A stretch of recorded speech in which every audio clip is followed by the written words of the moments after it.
Great. Welcome to everyone who's joining. We're just going to let people trickle in and we will start in a minute or so's time. Brilliant. Right. As this is being recorded, we'll probably make a start. We have got a lot to fit into an hour, and we realise that you've given up your evenings to listen in, so we'll stick to those timings. So welcome. Thank you everyone for joining. Just a note that this is being recorded to share out with participants who registered for the event. Please do drop into the chat where you're dialing in from today, where you're joining from, and who you are. That'd be great. So I'm actually currently, I'm Shona, I'm VP of Programs at CodeBase, so I look after our startup education programs. A big part of the startup landscape is the investor landscape as well, so connecting into how investment works and building our investor network in Scotland. I am dialing in from Aberdeen from a strange hotel lighting, and the Wi-Fi has been slightly unreliable here for video calls, so hopefully this will all work. We've also got Anais here from CodeBase, who's head of online community, and Dominic, online community coordinator, who I think are both dialing in from Edinburgh today. I'm joined by James McClure, who's dialing in from Canberra, if I remember rightly. So we've got a really international panel today, so thank you everyone who's popping in the chat where you're from. We've got Fife, Inverness, Stirling, lots of different places across Scotland. We're CodeBase, who are running this event, and we support startups and scale-ups with workspace, events, education and community across the UK and beyond. We're really delighted to be hosting James here today, who, as I mentioned, is dialing in from Canberra, so it's very early in the morning for him, while it's later in the evening for us. We have a code of conduct at CodeBase for all of our events. Essentially, please be nice to each other, respect other people's opinions and where other people are coming from. Anais has just popped a link to it in the chat if you'd like to have a look at the detail of that.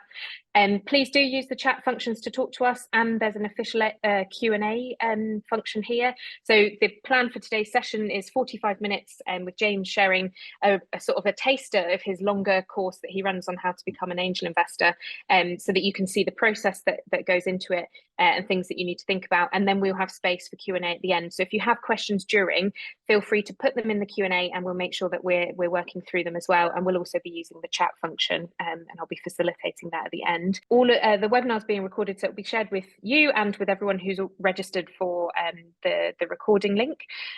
So just a reminder on that.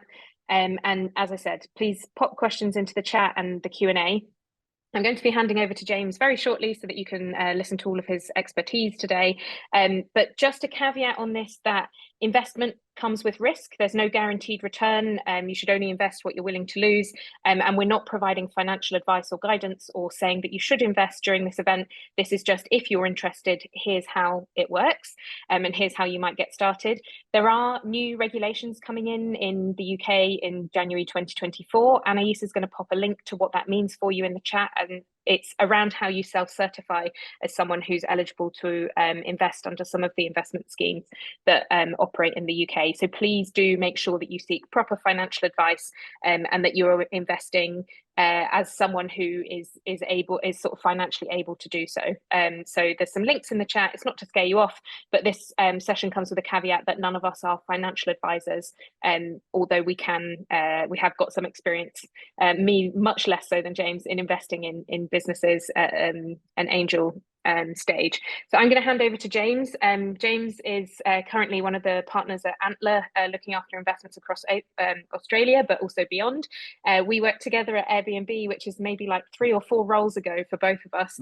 And James has worked in amazing tech companies across Europe, including Google, SeatGeek, Adzuna, and Airbnb, and is now working in the investment space, supporting startups, mainly across Australia, but beyond as well through Antler. So I'll let him give you more of an intro as to who he is, and why and how he got into angel investing. And then this is going to be about 40 to 45 minutes with space for Q&A at the end. Anais, myself and Dominic are around to help if you have any problems with tech. And if you ask any questions during the chat, we will facilitate. But James, over to you. Fantastic. Thanks very much, Shona. Thanks very much for the CodeBase team for the opportunity to come speak. So I'll just do like a super brief intro to myself, and then we'll get into some of the bits of the session. Like I look somewhat similar to that media headshot, but operator turned investor. So they moved to the dark side as I was getting more involved in like making early stage angel investments. I've made around like 50 in total, like thus far, and actually have also sort of taught things around this as a course on Maven platform. I'm going to do a abridged version, and what we're going to go through is a little bit of theory. I promise it's the only thing with like charts and stuff, but it's actually quite important, and it's probably important of the anti-sell as to why you actually probably should not angel invest. Then we'll get into some of the things of like how to build out views as to what you're excited about and what you would like to consider, where to find some of the deals, and then just like some advice about how to make things happen, some of the lessons that I've learned. Plenty of time for Q&A, and I'm really excited to get a chance to speak. So I'll start with portfolio construction is a venture capital phrase, which basically means what on earth do you invest in and why. VC is well known for being a power law, the 80-20 Pareto law, etc. But it is beyond that. And so this chart shows you all of the unicorns that Y Combinator went through. Y Combinator have got a stake in. So all of these tiny bars out to the right are actually, admittedly in 2021, but all right, the bull market doesn't change the message that all of these were valued at over $1 billion. But of the value of all of these cumulatively, 90% of it is in 5 of them out here. So I would be extremely happy and would do well financially if I'd invested in any of this stuff out the far right. But the power law means like there's disproportionate returns. So this means that if you invest in just one company, you are highly likely to lose everything. In fact, I would suggest that you should assume that you're going to lose everything if you invest in one company. To make that a bit more real, and again, like this is the last set of graphs. The way to read this is a statistical model done by one of the data scientists at AngelList, which is a big like syndicate platform. This tells you of your so it's portfolio size along the bottom, in terms of number of customers, a number of businesses invested in, and then it's the percentage of times that blue line is that people lost money, the green is tripled, 5x and 10x. And so this stuff, like if you added in the other multiples, it would add up to 100, all of these. What you can see here is and this is like, these are for professional investors. So this is not just us off the street, this is professional investors. If you invest in like under like a small number of companies, even sophisticated investors are going to very likely to lose money. What's interesting as you go further along is that as you invest in a greater portfolio, the chances of you losing money overall go down, but that your chances of actually tripling your money do go up. So again, basically these are professional investors. This assumes that this, like, let's call it index approach, that be able to place multiple bets. If you're indexing the bottom half of the market, you're going to get bottom half returns. This predicates that you're going to have like good deal flow. And I'll talk about deal flow in a moment, but that in this notion of like, I guess, like how to get started with £1,000, like genuinely, if you only have £1,000, I would say do not do it. Stick this in a savings account, stick this in like a stock market tracker. If you are in this for pure financial returns, many people aren't. We'll talk about that in a second. If this is about like making money, you need to believe that you can get to 30 plus investments in your portfolio over time, and that you're picking well and have great deal flow, etc., for you to even believe that this could be a genuinely like sensible financial return. So that's probably like, I won't have too much more doom and gloom. I'll maybe have that in the lessons that I've learned, but I think it's really important that like this is a difficult asset class, and that a good proportion of VCs do not return the entirety of their investors' money, and they should be more sophisticated than us who are getting started. All right, now onto the more like fun bit. So first of all, it's understanding why you are wanting to angel invest is really important. And one of the exercises that I go to in more detail with people that I sort of coach around this is actually your investment persona is quite important, not just for the positives of where you want to invest, but also how to save yourself time and eliminate things that you're not interested in investing. So like all VC firms have a thesis, and the often people go, oh no, this is the thesis I want to do, and then they see something they like and they go, well, all right, okay, I'll do it this once. That's fine. It's your money, your call. But I think knowing upfront what is exciting for you means that you can just focus your time much better, and it holds the mirror up as to who's the investor I want to be and why am I doing this, when you see something that seems maybe a bit shiny but isn't quite in there. So here's like a really good way to do it. This would be for a VC fund, but the same principle is exactly the same for like for angels. So it's your name, they're launching a fund in its particular geographies they're going after, and particular size companies. So like a simple example would be, hypothetical African fund, they're doing seed stage in African mobile payment fintech companies, and that they're getting them from their like partner network. You can translate this to like pretty easily. So it's it's geographies, market, and then like secret source is the really important bit. And if you bring that over to this is the next level as to why this hypothetical company, VC fund, generally has a reason to exist, and why they can believe that their deal network is going to be better than the average side, to be able to mean that they're playing in that upper level of index. So they would have like startup ambassadors in key big tech companies, which means they're able to see the top flow of mobile payments in fintech. So for angels, there's examples like you could have direct domain expertise. So I've spent a good amount of my career working in marketplaces, Airbnb, SeatGeek, etc. So this is something I have a good knowledge of. I have operated large businesses in that. This means I have a differentiated way to evaluate marketplaces than me trying to do fintech. Another one can be that you can actually connect people directly to capital. So you may lead a syndicate, you may be connected to VCs. This is a way in which you can both have like deal sourcing, but also the value that you bring to the company. So it's one thing just being money, but typically for angels, what companies are looking for is that they could get more money from other VCs, etc., but that you are like a value add investor.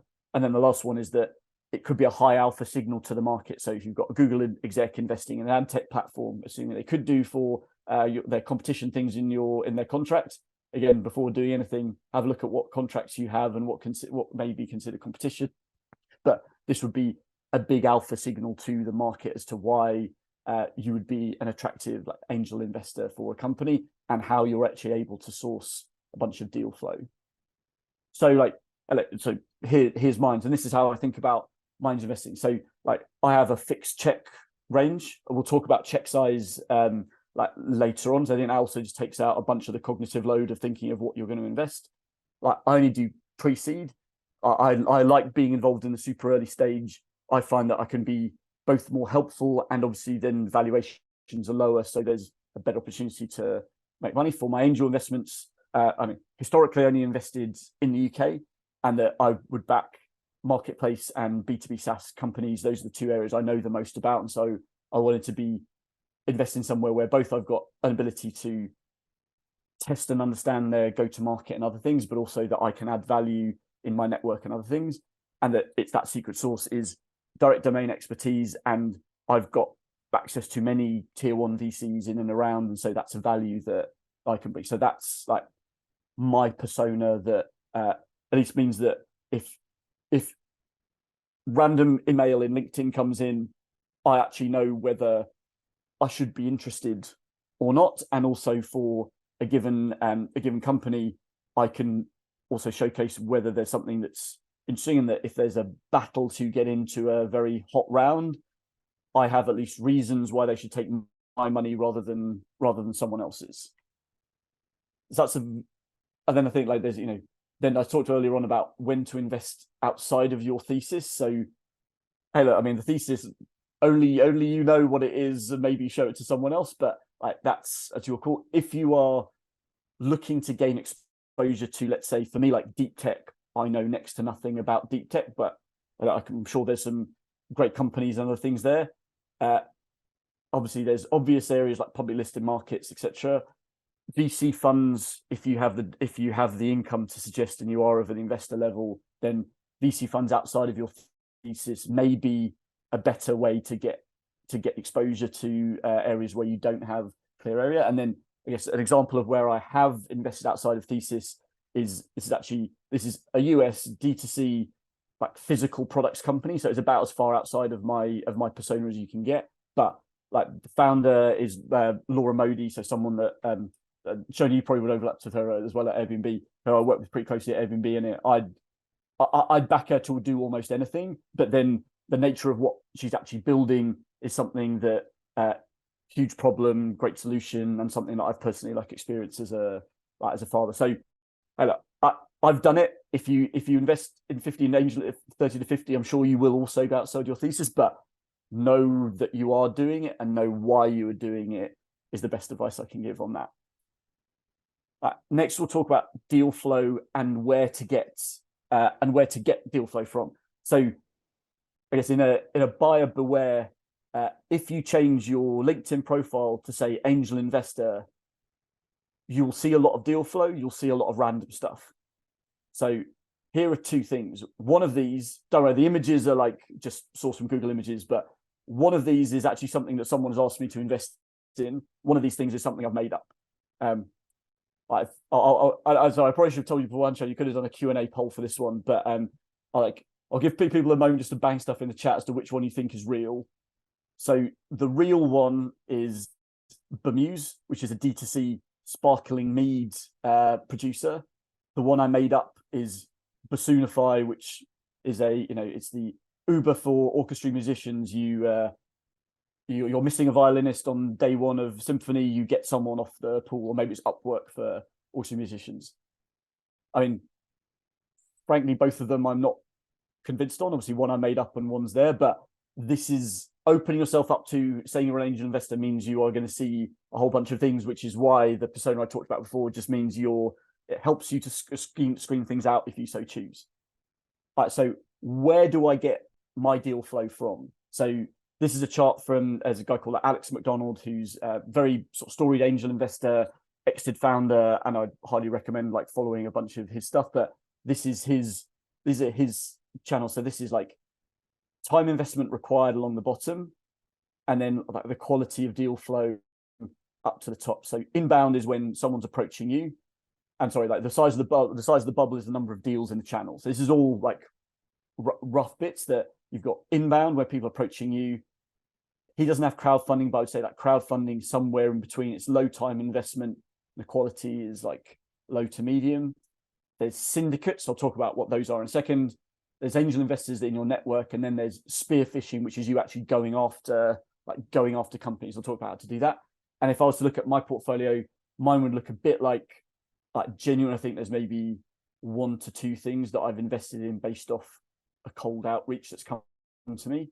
The majority of my stuff has come via syndicates, other people in network, and then where I've directly gone out that I've seen something look really cool and I've actually spoken to founder CEO and looked to proactively do it is about 5%. This would look different for many other investors, but this is just a flavor as to where like my deal flow comes from, some of the other areas that fit in.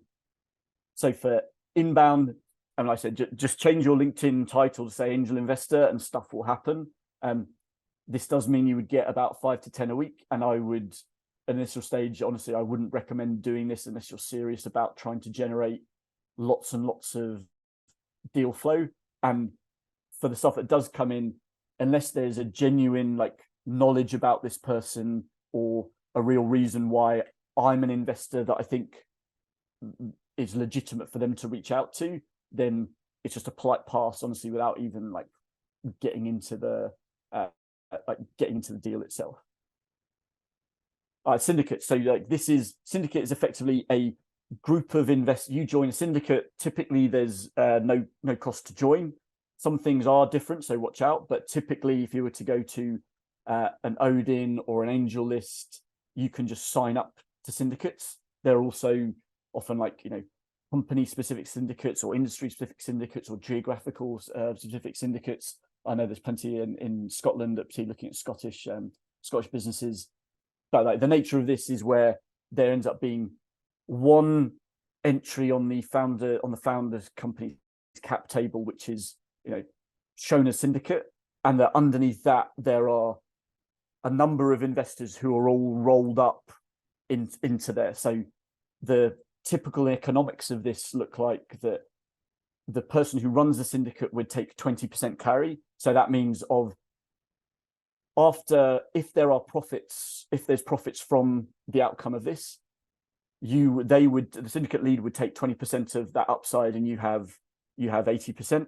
Some people are lower, but the standard is 20%.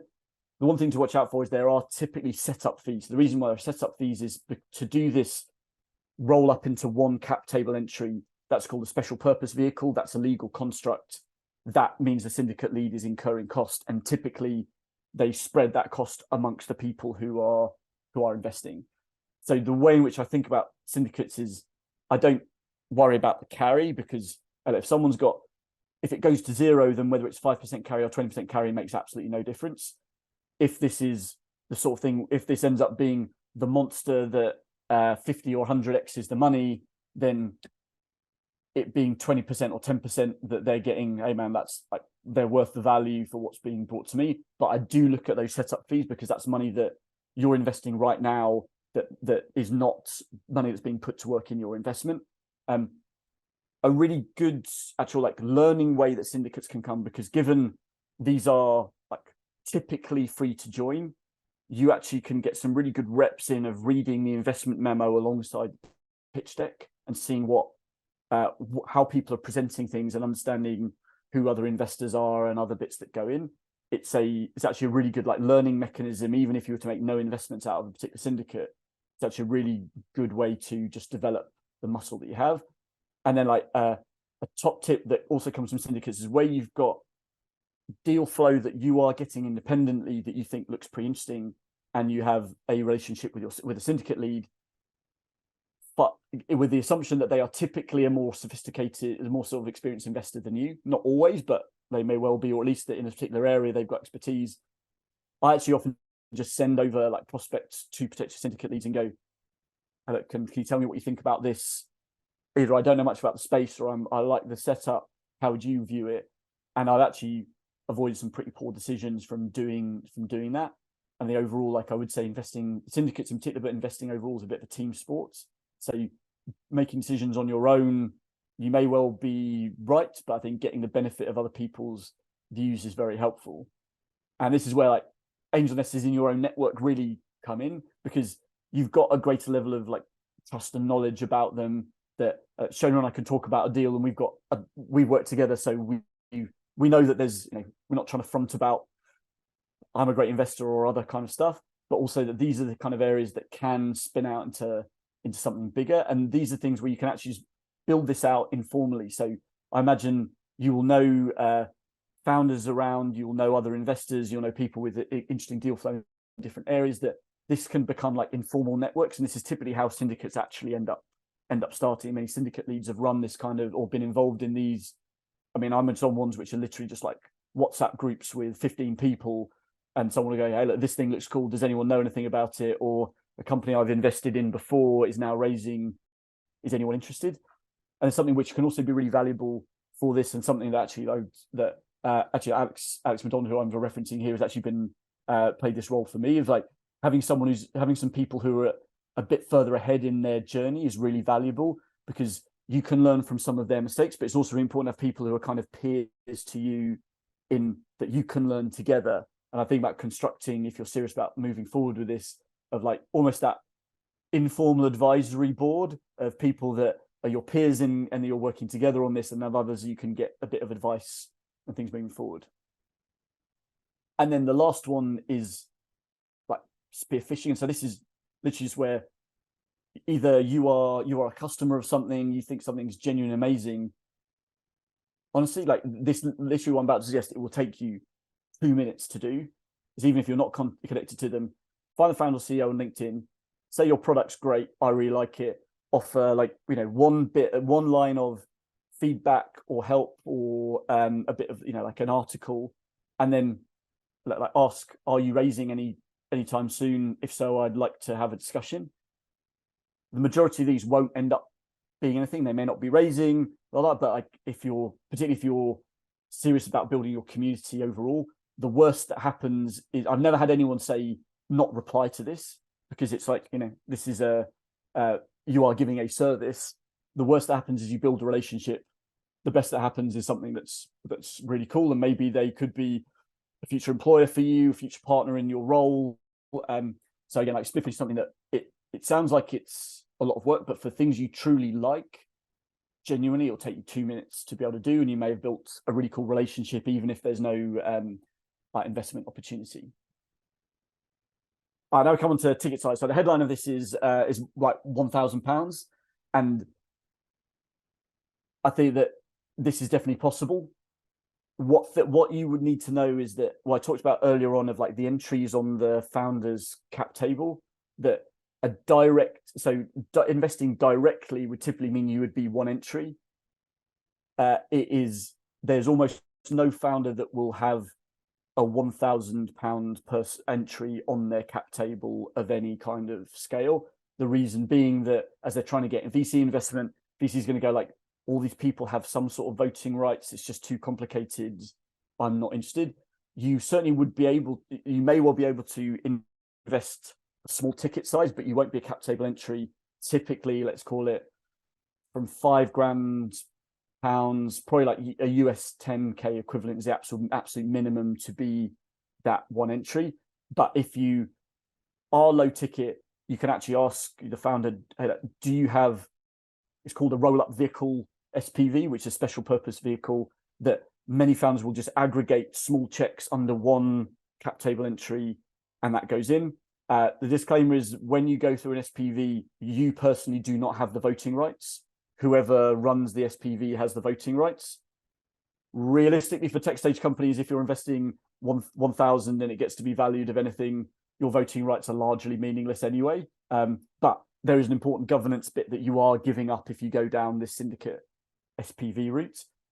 But I think like if you have great domain expertise and you're a high value angel, even if someone says to you the minimum to invest is 10 grand, but I have invested less than 10 grand, like 1 or 2,500, and said, hey, look, I aim to be the best value pounds that you ever have as an investor. My ticket size is low, my value is high. Can we continue talking? And I've been able to invest on that stage. But I think most importantly, you should get clarity on some of this stuff before wasting any more time, if there's a direct minimum conversation like to be had. And then when it comes to what your ticket size should be, like, take all of your thought out of this. Like, you're assuming you're investing at an early stage, like pre-seed or seed, the statistics say that if you follow portfolios where they just programmatically invested the same amount in everything, regardless of how much they like it between the things they've invested in, versus trying to go, oh, I know this one's really good, so I'm going to double my normal amount, and this one I'm a bit lukewarm on, so I'm going to go half. Like, the statistics say we are stupid. If you think something's good enough to invest, you should just pick the same amount and just move through. And like, this is both good. I would say this is both good because you don't have to think much more. You're really clear with founders, and the stats say that you are more likely, your median outcome and your mean outcome is going to go up from doing this. For the way in which I do it is, so for syndicates, I actually just typically go for the syndicate minimum. Most syndicates have a minimum investment, and I'm a cheap date. I'll come in at like pretty much the lowest to get in, and I do the same across all the deals I would get from a particular syndicate. And then, the reason why I say just pick the same thing, there's the cognitive load. That's why Mark Zuckerberg wears the same stuff in pictures for the last 10 years. He just doesn't have to think about it. And I did a quick recheck of this beforehand. Like, my median check size is like 1,500 quid. So like, this is definitely doable, like in that basis. Last bit, and then I'll be able to sort of have an extended bit of Q&A, just like overall top tips and stuff that I wish that I knew from getting started. So firstly, I talked about this in the persona, like know why you are angel investing. It's easy to be seduced by the kind of, the 5K check in Uber turned into however much. If that is you, more power to you. Statistically, it will not be any of us in that sense. You certainly can get good financial returns, but understand why you're doing it. Is it because you actually want to learn about businesses? Is it because you are a startup founder and you want to be able to like help the next generation? But just know why you're doing it before you start doing it. Number two, your persona is pretty important because doesn't just save you time, but also saves other people time as to many of you will have looked to raise money. The worst thing that happens is when you get a long drawn out no. A yes is great. Quick no is a close second. Long drawn out no, where someone does all these meetings and then they go, like, oh, I'm actually only going to invest £100 and actually I don't think I am. That's an awful outcome for everyone. Thirdly, if you gave me a choice of, do I want to, could I see the best deals or could I make the best decisions? It would be the best deals. If we talk about this as an index game, and to get to a chance of having financial returns, you need to get to a certain number of companies. If you're indexing the crap bit of the market, you're going to get crap returns. If you're indexing a good bit of the market, you are likely to get good returns. So I don't necessarily think I'm not aiming to be the greatest decision maker in a lot of these things, like obviously back things that I believe in, but I'm more focused on where is the deal coming from, why am I seeing it, and that deal flow is what I actually look to try and build out more so, and sort of joining syndicates, seeing more deals, understanding where the line is, more so than going deep into individual deals. And then this fourth point is really important. Like, I cannot stress enough, the first deals you see this is not some things I'm quoting are kind of statistical. This one is not. This is like a made up stat, but 99.9% of the first deals you see will be objectively not very good. The reason, unless you have a differentiated way to see some of these deals, you should always think, why is this chump being asked for money? It's typically because they haven't been able to get it from all the other places they've tried to get it from. And if in the earliest things that you see, if you have no good reason as to why am I seeing this before lots of other people, that should be a pretty big red flag for you, that there's just a whole bunch of spray and pray from the founder side, or a lot of people have passed, there's adverse selection. So I said, genuinely, whenever I see something, the first question I ask myself is not, do I like this? What's going on? It's like, all right, why am I seeing this? Why is someone sending this to me? And if it's not, if it doesn't fit that kind of that, all right, I know them, we're quite close connected. I've invested in something similar. I've got genuine expertise, blah, blah, blah. Then there really should be no reason why I'm seeing this versus anyone else. But then it means, really, is this that good? Fifth, like I said, spread those small checks. And if you ask many angel investors, and I would say most, and I did this as well, you go too hard too early. So I talked about my median being 1.5, 1,500 quid. That's influenced because some of the ones I did earlier, I did more. Basically, I got overexcited. Not sensible. And look, some of those, they may well work out. One of them may do, but if I could do it all again, I would rather than doing one 10K investment, I'd rather have done 10 1Ks from an initial set of things that I would do. You can choose to scale up if you have the funds, but I think starting off at small to mean that you can get to a decent portfolio size is most important. I also keep a scorecard for every investment that I do. I can show some of the links. So there's there's a company called Odin I mentioned before. Their CEO just has an open source scorecards to how he does things. this helps you to both give a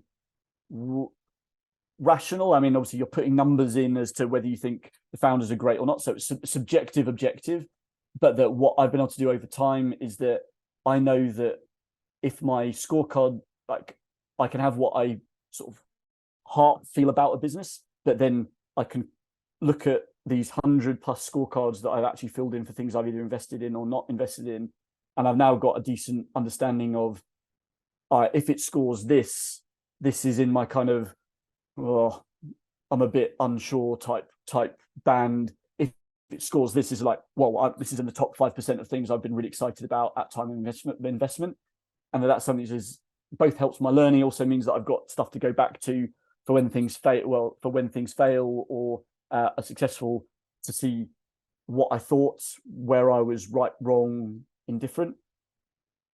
Also, for that one, I would track your anti-portfolio to know where your blind spots are. Shona shared it in the sort of speaker notes, sort of trainers one, but my biggest anti-portfolio is Figma. Maybe it doesn't get through all the sort of competition commission stuff, but yeah, so this is one that I saw via a Airbnb connection relatively early on. I passed on this. The two reasons why I passed was, one, frankly, I tried it and I found it really bloody difficult to use. And I'm not a designer, but I'm not a chump in that sort of sense. And I found other tools like Canva, etc., much more straightforward. So then that made me question the thesis of, like, design is going to take over the world and that this is going to spread into other areas. I could see it being excellent design tool, but I struggled to see that they were going to achieve the total addressable market that they did. So I guess what I've learned from that is my product view of something which I'm not the desired customer for is of very limited value.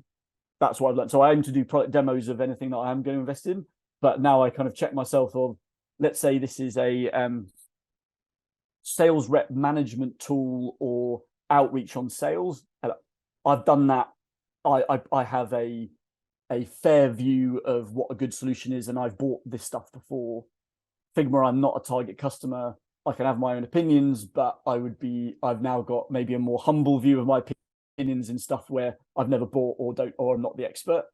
And then lastly, I mentioned this before, like, I'm a huge believer in this. Like, although you are getting the personal returns and learnings and that network, this is a team sport, and many sports, even solo sports, are often more fun when you've got a community around it. Think running, cycling, etc.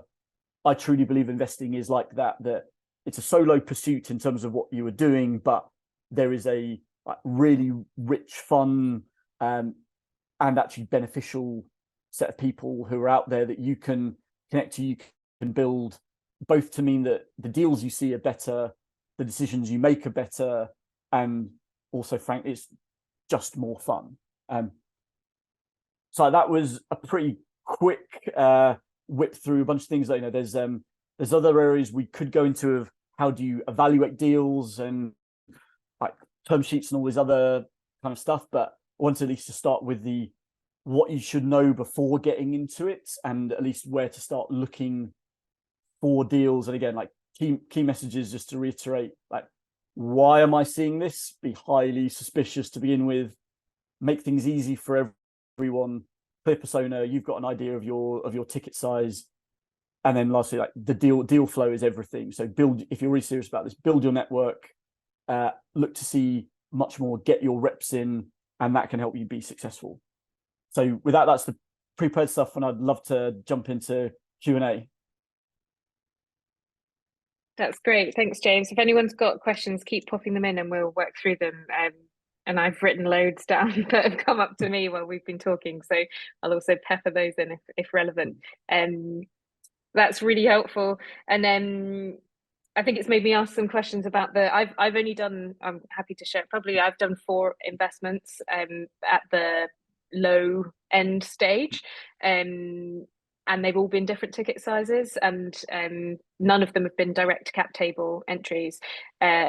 So now I'm questioning my own thesis around, and they've all been in different industries as well, but with probably more the spearfishing end of them. So you've made me question my own strategy on this as well. We've got one here that we'll come to first, so I'll just tick on that one, which is, what are you finding most exciting about the investment landscape at the moment? I think you said you went hard early, and maybe that's softened off, I'm not sure, but maybe through Antler you're seeing even more deals come through. So what's the current sort of buzz that you're getting from this?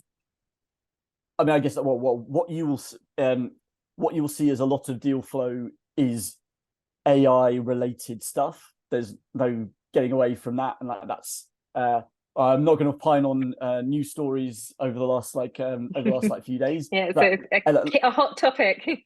yeah, but I mean, so from for Antler, for those that don't know, we're like the world's foremost early stage investor in Australia. We invest in about 25-30 companies who come through our program, and so that means to get to that 25 companies, we'll probably see.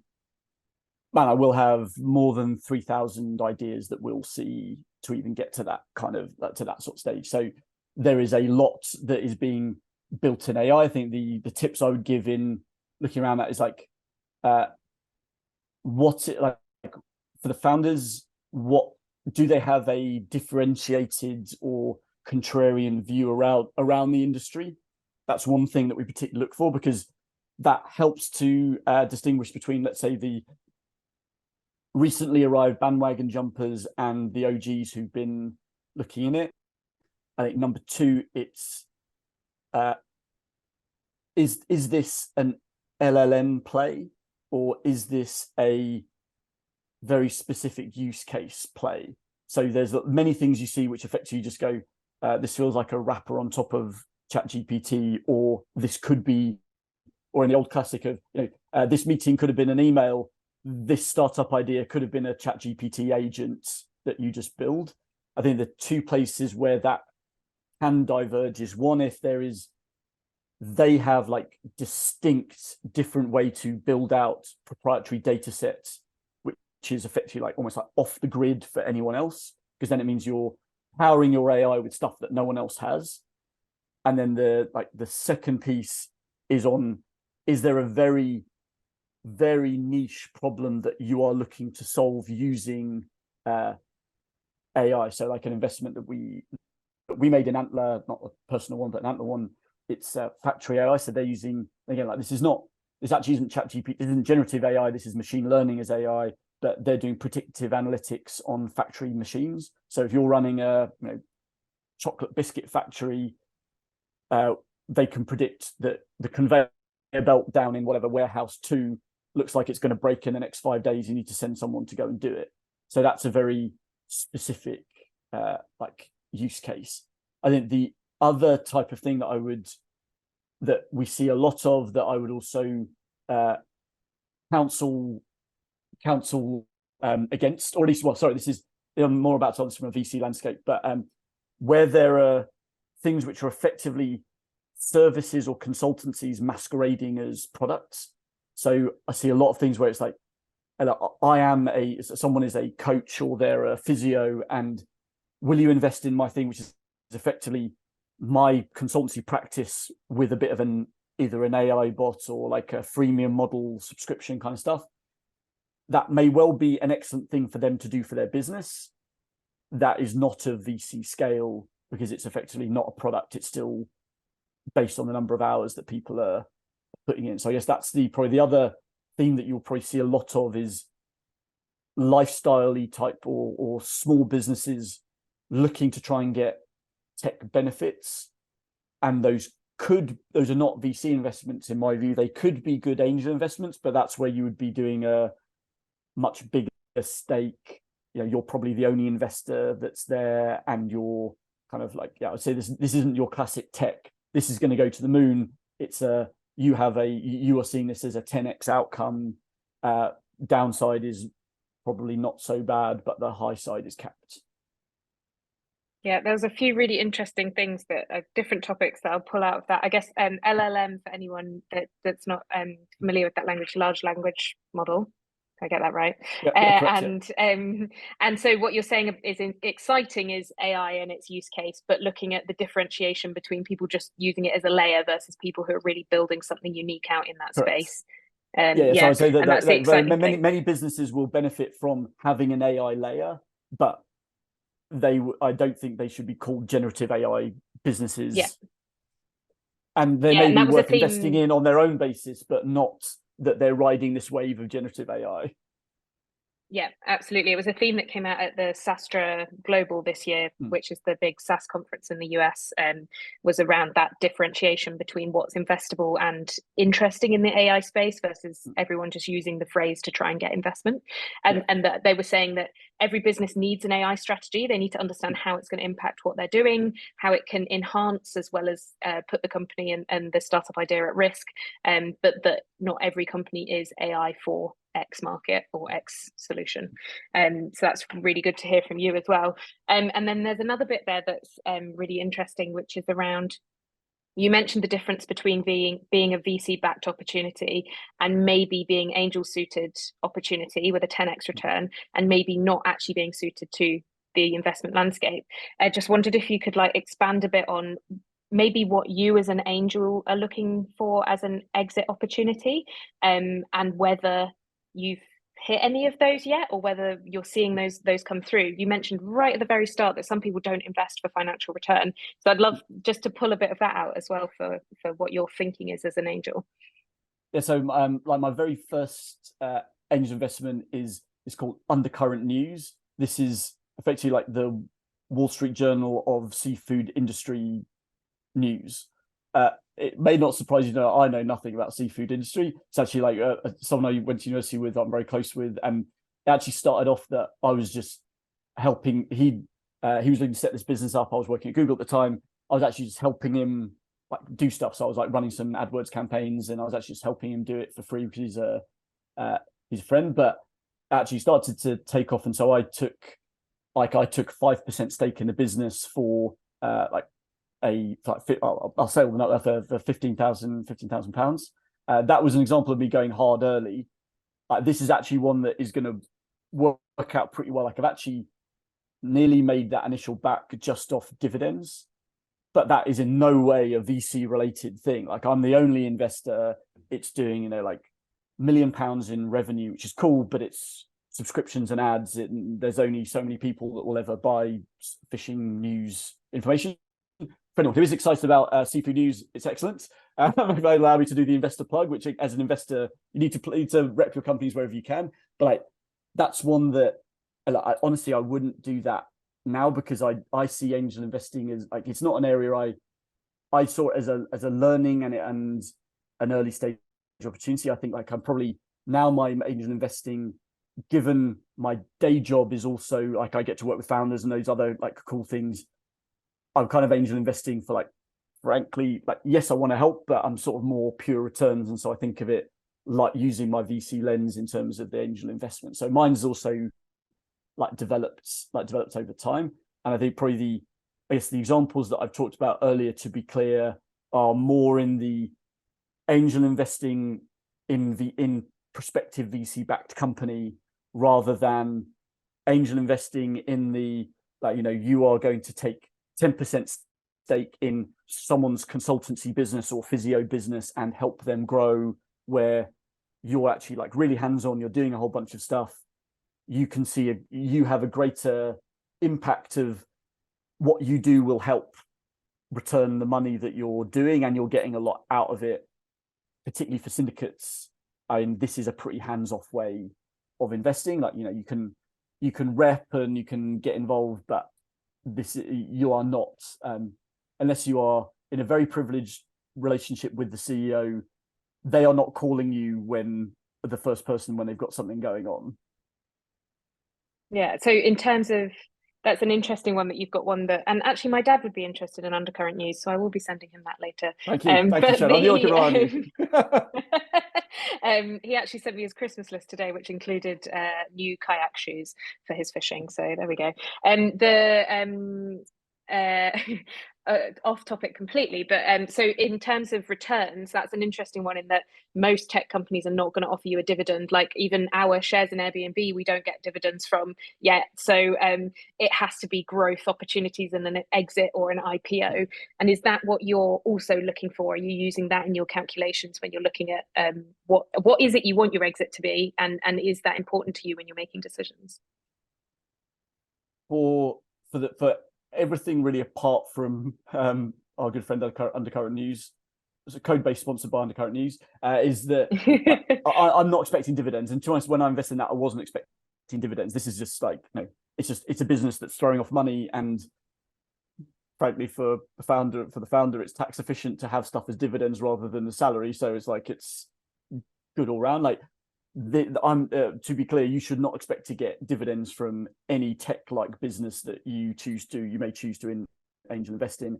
Where you stand to get is going to be like the exit, and this can come in different ways. So it doesn't necessarily mean IPO or acquisition. Often if you're investing at early stage, often around Series B or Series C, founders, early employees, and early investors have the opportunity to cash out some or all of their stake in secondary for new entrants. If you have gone via a syndicate, that's not your call. This is the downside of syndicate. That's the syndicate lead's call. So you don't really have a stake in whether that happens. For a more direct investment, you may do, but that's going to be, you can't agitate to get that. Your check size, assuming, is not going to be big enough. So ultimately, this means you have no choice about how to get out of this business. That's the downside, and so you should assume that this money, you're not going to see anything from it. It's going to be locked away for like 10 years. That's the safest thing to assume. And obviously, it may go to zero before that. You may get something before that, but you should assume that this 1,000 you're putting in, I'm never going to see that again. And if I do see something, it's not going to be for 10 years. The way that I try and think about the exit potential is kind of that I'm looking at VC style companies, and returns is an important bit. It's trying to think like, what would I have to believe for this to be valued 100x more than what valuation I'm coming in at? Again, there's not a pure science around that. So you can look at total addressable market. You can try and look at public market comps of like multiples and things.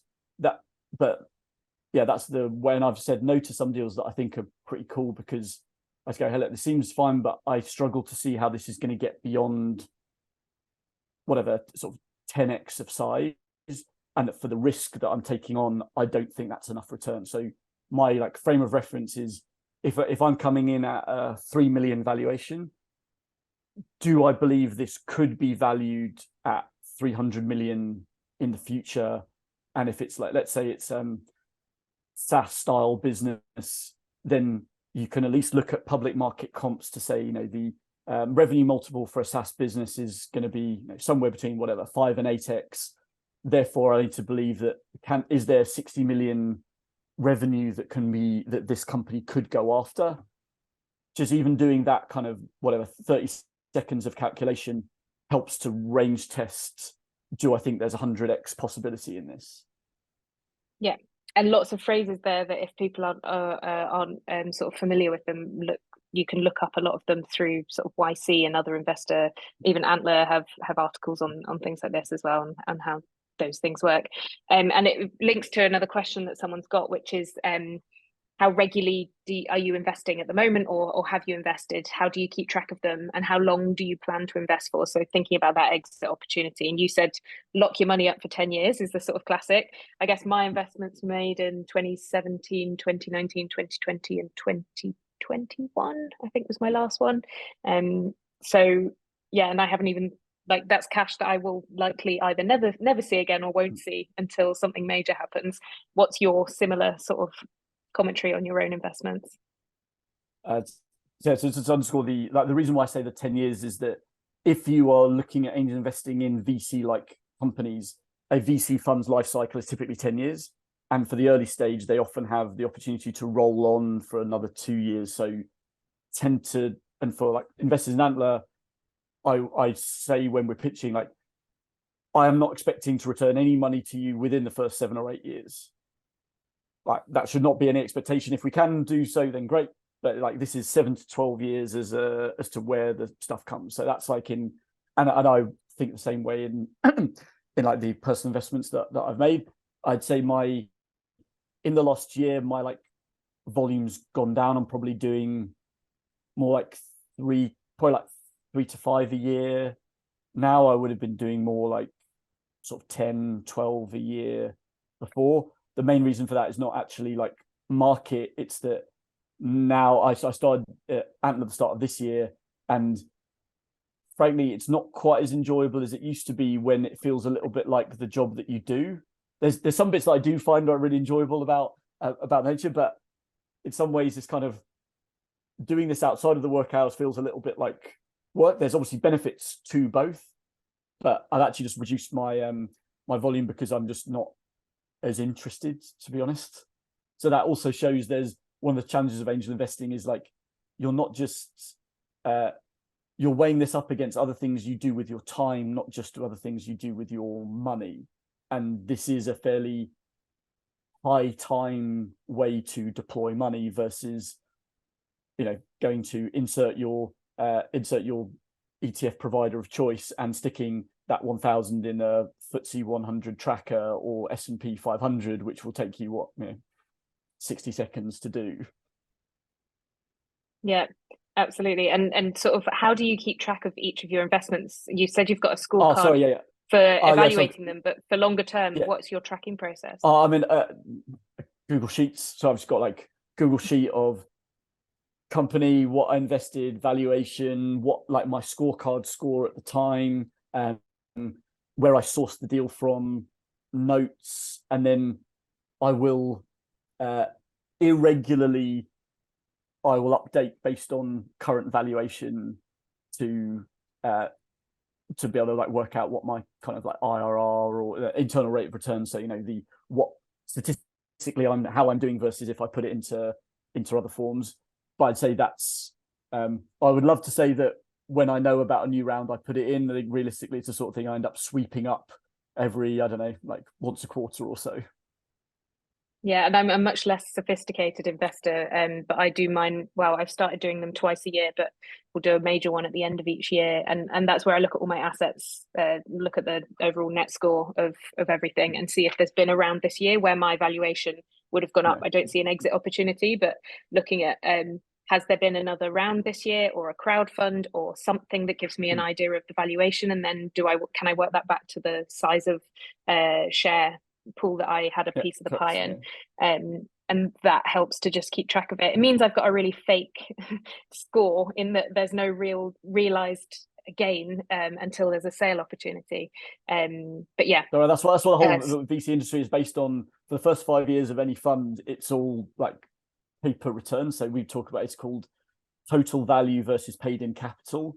So that's like the net asset value divided by the money that's invested, and that's like the multiple, but it's not cash in bank, it's active valuation. Yeah, exactly. And we're coming close to the end, so I think there's a couple here that sort of tie in together for sort of a final bit, and this is maybe looking at the opposite way around for like from the founder perspective. So you see loads of stuff come through. What is the one thing that stands out to you and makes a proposal from a founder different to the others? I guess especially if it's not an existing connection, and then someone has added detail, which is it a big no to cold call LinkedIn? So it's not a big no to cold call LinkedIn, but it is a big no to something which I know you're sending exactly the same thing to 1,000 people. And then going to the other bit of it, of what I find compelling about an outreach from someone that I don't know, is that they are answering why I should care.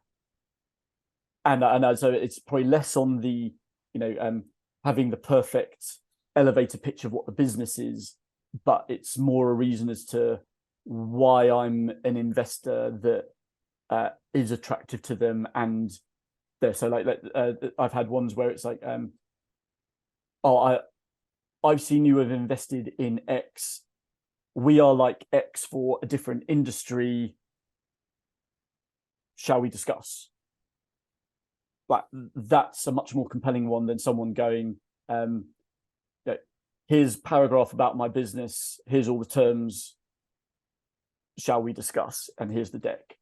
Because it's just, again, like, often it's something I have no, like, isn't something that's of interest to me, or that there's not anything that I can really be helpful with as an investor. So I think, like, my advice would be, for your cold outreach, obviously this is harder to do, but for people that you are excited about looking to get on, then spending whatever the additional minute to actually comb through LinkedIn and see what is a relevant point that you can bring up that's personal to them is beneficial. And then the other one is, I would ask, in these ones, I would also ask, like, are there syndicates you would recommend me going to, or other investors you recommend me going to? Because even if you're getting a no, then you're opening up the opportunity to get more leads out. Yeah, but great advice. I think the extra bit for me is that I need to have seen that business being developed as well, even if it's that you connect with me 6 months before something happens and I start to and we really gel, and I really get excited by the way that you're working and your ambition and your drive and your not hustle in the conventional sense, but sort of seeing you make things happen. And there's that phrase that people invest in people in the team sometimes rather than the thing, and that's your idea of investing in Dobby. Got the wrong Bobby, yeah. Bobby, not Dobby. Is that it's knowing that person really can execute on something, because a lot of the time you'll just see people put their bios which is like XPWC, X this, X that, and that doesn't tell me anything. What I need to do is see you deliver over time. So start making those connections earlier than you need or want them, and sort of prove to someone that you're investable as well is for me what makes the difference. And on top of what you said, that's brilliant. Okay, I think we've gone through all the detailed ones, and just to close off, so that because we've run over time a little bit, the last two questions which combine, which is like, is this a current healthy, is it the investment landscape currently healthy, and are you optimistic about the future? Because obviously we've had a little wobble over the last few years.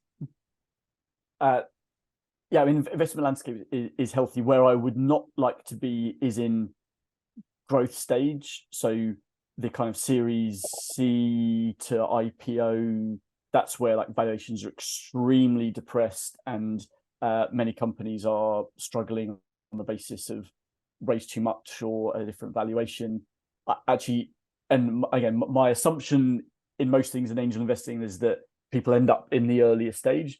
This is actually valuations and investment volume is actually pretty robust, and there's also, and I would say that valuations are quite attractive from a pure financial side. Then on the quality of founders, the value of people's stock options in many big tech companies or medium-sized tech companies is much lower than what people thought. And part of us at Antler is we get people who are coming from other jobs to actually look to start a business, and we're seeing actually increased trend of people going in a economically challenging scenario where the value of something that you've got in your current role is potentially lower than you thought. Then actually starting your own business, a lot of the risk is somewhat reduced. Obviously, still massively risky thing to do, but some of those golden handcuffs are not so much there. So we're actually seeing a real drive towards people starting their own thing, and either through enforced layoffs or actual realizing equity is not worth as much as they thought. There's actually a lot of new things picking off now. So I'd say that this is a solid time. If you look at vintages of companies invested in out of, let's say, sort of post.com bubble burst, 2008 to 10 economic recession, COVID kind of ructions, those are some of the best performing vintages in VC over the last 20, 25 years. Obviously, that doesn't necessarily mean that this is going to be the same, but this is typically post peak is a good point to invest in early stage businesses. Also because, and if I could know what economic landscape was going to be in 8 to 10 years, then I would be doing something different. but that also means the exit horizon of these is more likely to be in a decent market rather than a bad market. Great. So things are good. Keep investing and keep being pre-Series C for now. Is where we're looking for the startup founders. So I think we've covered sort of most questions. I've got still a long list, but I will always have a long list of questions because I'm nosy as well. But massive thank you, James, for joining us, especially so early for you, and for everyone who's joined us live, and for everyone who's watching back. We know we had some watch back registrations as well that we'll be sharing this on with. Reminder that we have loads of events all the time. So Anais will post in the chat the links to our events listings. We run events for startups, for investors, for industry partners, essentially to support Scotland and the UK to build and grow better startups, and to enable anyone to be able to build their own startup. We are the custodians of the TechScaler programme, which is the Scottish Government platform for startups across Scotland, delivered by CodeBase. And we currently have applications open for our Startup First Steps programme, which is for people taking an idea to MVP. And we do cover pitching and investment towards the end of that programme. So please do have a look if that's your area. And we are also running from January Law Tech Scaler, which is for law tech founders who have a product in market with customers and are heading towards product market fit and the growth stage of their business. Likely that you'll be in like a seed or series, heading towards a late seed or a Series A round for that stage of growth. So please do have a look at CodeBase to see which programs might be applicable to you. We do investor connection, not connections directly, but we do investor readiness sort of planning as part of your business there. And we collect feedback from every event that we run. It takes just 30 seconds. We want to know from you what you've enjoyed about this, good or bad as well. And Anais will share that in the chat, and it will directly influence the events that we put on. Yeah, massive thank you, James, for joining us. That was really interesting and insightful, and glad we could connect in a different theme post Airbnb, which has been fun for all of us. And thank you for everyone for joining. Hope you enjoy the rest of your evening. Thanks, everyone. Real pleasure. Bye, everyone.